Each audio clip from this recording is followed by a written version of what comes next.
നമ്മുടെ അതിഥി ഇവിടെ എത്തിയിട്ടുണ്ട്. ഏറ്റവും അധികം സന്തോഷത്തോടു കൂടിയിട്ടാണ് ഞാൻ സ്വാഗതം ചെയ്യുന്നത്. കാരണം ഞാനും കൂടിയും ഭാഗമായ പുതിയ നിയമം എന്ന് പറഞ്ഞ ചിത്രത്തിൽ ഒരു മുഴുനീള കഥാപാത്രത്തോടു കൂടി സിനിമയിലേക്ക് എൻ്റർ ചെയ്തിട്ടുള്ള നടനാണ് ഏറ്റവും പ്രിയപ്പെട്ട റോഷൻ മാത്യു. റോഷൻ, നമസ്കാരം. Welcome to Sunday Funday.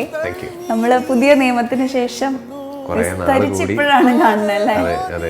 എനിക്ക് തോന്നുന്നു ഒരു ഫുൾ ഫ്ലെഡ്ജ്ഡ് ആയിട്ടുള്ള ഒരു പ്രോമിനന്റ് റോള് ചെയ്ത് നമ്മുടെ പുതിയ നിയമത്തിൽ തന്നെയാണ്. അതിനു മുമ്പ് പുതിയ നിയമമാണ് ആദ്യം ഷൂട്ട് ചെയ്യുന്ന മൂവി. ആദ്യം റിലീസ് ആയത് അടികപ്പിയാരെ കൂട്ടം. അതെ, പുതിയ നിയമത്തിലെ എക്സ്പീരിയൻസ് എനിക്ക് ബേസിക്കലി ഒട്ടും ടെൻഷൻ ഉണ്ടായിരുന്നില്ല ആക്ച്വലി. അപ്പോൾ അത് ഭയങ്കര ബ്ലെസ്സിങ് ആയിരുന്നു പുതിയ നിയമത്തിൽ. അതിപ്പോഴാണ് മനസ്സിലാവുന്നത്. അപ്പോൾ ആ സമയത്ത് ഇപ്പോൾ ആനന്ദം കഴിഞ്ഞിട്ടുള്ള ചില ഇൻ്റർവ്യൂസിലൊക്കെ ചോദിച്ചിട്ടുണ്ട് പുതിയ നിയമത്തിൻ്റെ എക്സ്പീരിയൻസ് എങ്ങനെ ഉണ്ടായിരുന്നു. അപ്പോൾ പോലും ഈ സാധനം മനസ്സിലായില്ല. ഇതിപ്പോൾ ഇൻ റെട്രോസ്പെക്ട് ഇത്രയും സിനിമകൾ അല്ലെങ്കിൽ ഈ 2-2.5 കൊല്ലം കഴിഞ്ഞപ്പോൾ വന്നൊരു കാര്യമാണ്. ഇപ്പം നമുക്കൊരു പടം ചെയ്യുമ്പം എവിടെയോ കുറച്ച് ടെൻഷനൊക്കെ ഉണ്ട്. അത് ക്യാമറയുടെ മുമ്പിൽ അഭിനയിക്കാനുള്ള ടെൻഷൻ അല്ല, അത് ഈ പടം എങ്ങനെ പോവും, ഈ പടം വർക്ക് ആവോ, എൻ്റെ ക്യാരക്ടർ നന്നാവോ.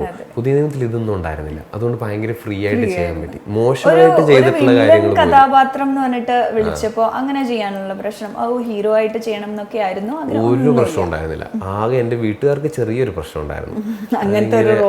എന്താണ് റോൾ എന്നൊക്കെ ഞാൻ ഡീറ്റെയിൽ ആയിട്ട് പറഞ്ഞു കഴിഞ്ഞപ്പോൾ ഇത് നീ ചെയ്യണോടാ, നമുക്ക് നല്ലത് എന്തെങ്കിലും ചെയ്താൽ മതി. പക്ഷെ എൻ്റെ മനസ്സിൽ ഇപ്പൊ നമ്മളൊരു കഥ, അതെ, ഒരു ക്യാരക്ടറാണ്, അതിന് മേളിലൊന്നുമില്ല. പിന്നെ ഈ വില്ലൻ ആവണോ ഹീറോ ആവണോ എന്നുള്ള തോട്ട് പോലും നമുക്ക് വരുന്നത് ഈ ഞാൻ നേരത്തെ ടെൻഷൻ ഇല്ലായിരുന്നു എന്ന് പറഞ്ഞതിലെ കാര്യം, നമ്മൾ ആ സമയത്ത് സിനിമ എന്നുള്ളത് സീരിയസ് ആയിട്ട് ചിന്തിക്കുന്നില്ല. സീരിയസ് ആയിട്ട് ചിന്തിച്ച് കഴിയുമ്പോഴാണ് ഞാനിപ്പോൾ ഒരു വില്ലൻ ക്യാരക്ടർ ചെയ്താൽ എൻ്റെ കരിയറിനെ അതെങ്ങനെ എഫക്ട് ചെയ്യും. അന്ന് അതൊന്നും ഇല്ലല്ലോ. എനിക്കൊരു ക്യാരക്ടർ കിട്ടി, ബ്രോ മമ്മൂട്ടി നയൻതാരയൊക്കെയാണ് കൂടെ അഭിനയിക്കുന്നത്, ഞാൻ ചെയ്യുന്നു, അത്രേ ഉള്ളൂ. അതിൽ വേറെ എനിക്ക് അതെ.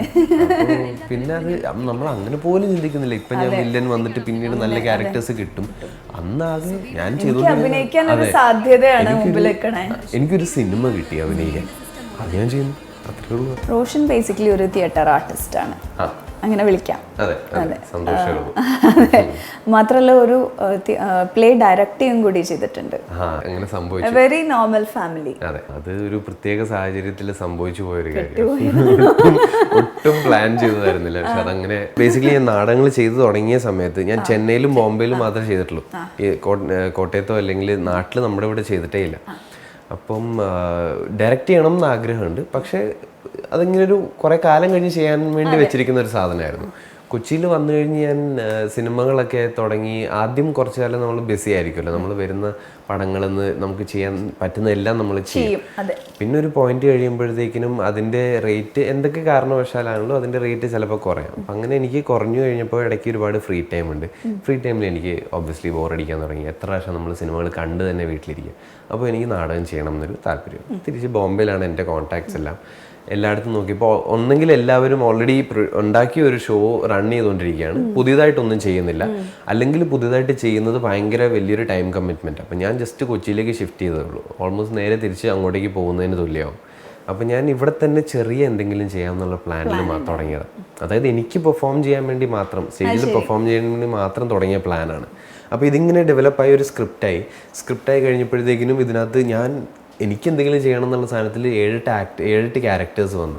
അപ്പോൾ ആക്ടേഴ്സിനെയൊക്കെ കണ്ടുപിടിച്ച് കുറച്ച് കഴിഞ്ഞ് ഇങ്ങനെ ഇതിൽ വർക്ക് ചെയ്ത് തുടങ്ങി കഴിഞ്ഞപ്പം എനിക്കിതിൻ്റെ പുറത്ത് നിന്ന് ചെയ്യാൻ ഒരുപാട് കാര്യങ്ങളായി. അപ്പോൾ എനിക്കിതിൻ്റെ ഉള്ളിലേക്ക് കയറാൻ സമയം കിട്ടുന്നില്ല. അപ്പോൾ അങ്ങനെ പ്ലേ ഉണ്ടാക്കിയ ഒരു 3-4 മാസം വർക്ക് ചെയ്തുണ്ടാക്കിയത്. അപ്പോൾ അതിൻ്റെ ആദ്യമൊക്കെ വിചാരിച്ച് കുറച്ചങ്ങോട്ട് കഴിയട്ടെ, പിന്നെ ഒരു ക്യാരക്ടർ എടുത്ത് എനിക്കും ചെയ്തു തുടങ്ങാം. പിന്നെ ഒരു പോയിന്റ് കഴിഞ്ഞപ്പോൾ മനസ്സിലായി ഇതിൻ്റെ ഉള്ളിലും പുറത്തും നിൽക്കുന്ന പരിപാടി നടക്കില്ല.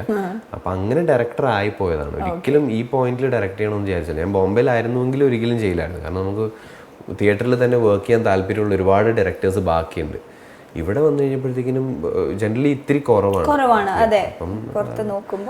ഇതിലിങ്ങനെ ആയിപ്പോയി. അപ്പം എൻ്റെ വലിയ ആഗ്രഹം ഇപ്പം ഞങ്ങളൊരു ഗ്രൂപ്പാണ്, ഇനിയും നാടകങ്ങൾ ചെയ്യുന്നുണ്ടെങ്കിൽ അടുത്തത് വേറെ ആരെങ്കിലും ഡയറക്റ്റ് ചെയ്തിട്ട് എനിക്ക് അഭിനയിക്കണം.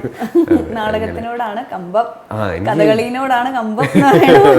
എനിക്ക് ഭയങ്കര ഇഷ്ടം, രണ്ടും ഭയങ്കര ഇഷ്ടം. ഇപ്പൊ സിനിമ നമ്മൾ ഡിസ്കവർ ചെയ്ത് തുടങ്ങിയിട്ട് 2 വർഷമല്ലേ ആവും. അപ്പൊ അതിനോടുള്ള ഇൻട്രസ്റ്റ് ഇങ്ങനെ കൂടി വരികയാണ്. പക്ഷെ പാരലി ഈ സാധനം മാറിയിട്ടില്ല, അതുകൊണ്ട് ഇത് മിസ് ചെയ്യും.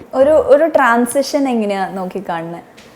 ഞാൻ അങ്ങനെ ഒരു സ്റ്റേജ് ടു സ്ക്രീൻ അങ്ങനെ ഞാൻ ഒരിക്കലും അങ്ങനെ ആലോചിച്ചിട്ടില്ല. ഇല്ല, അതെ. എനിക്ക് ആക്ച്വലി ഇങ്ങനെ ആരെങ്കിലും ചോദിക്കുമ്പോഴാണ് സ്റ്റേജ് ടു സ്ക്രീൻ അല്ലെങ്കിൽ ഇത് തമ്മിലുള്ള കമ്പാരിസൺ വരെ ഞാൻ ആലോചിക്കുന്നത്. എന്നെ സംബന്ധിച്ചിടത്തോളം രണ്ടും പാരലായിട്ട് കൊണ്ടുപോകാൻ പറ്റുമെങ്കിൽ ഐ വിൽ ബി ഹാപ്പിയസ്റ്റ്. കാരണം ഒന്ന് മാത്രം ചെയ്താൽ മറ്റേത് ഞാൻ മിസ് ചെയ്യും, അത് ഉറപ്പാണ്. അപ്പോൾ അതിനുള്ള ശ്രമമാണ് ഈ വെരി നോർമൽ ഫാമിലി ചെയ്തത്. ഇപ്പോൾ കൊച്ചിയിൽ ഇനി കുറച്ചു കാലം ഉണ്ടാവും എന്നുള്ള റിയലൈസേഷൻ വന്നപ്പം എങ്കിലും ഇവിടെ നാടകം ചെയ്തേ പറ്റൂ എന്നുള്ളതായിരുന്നു നെക്സ്റ്റ് തോട്ട് വന്നത്.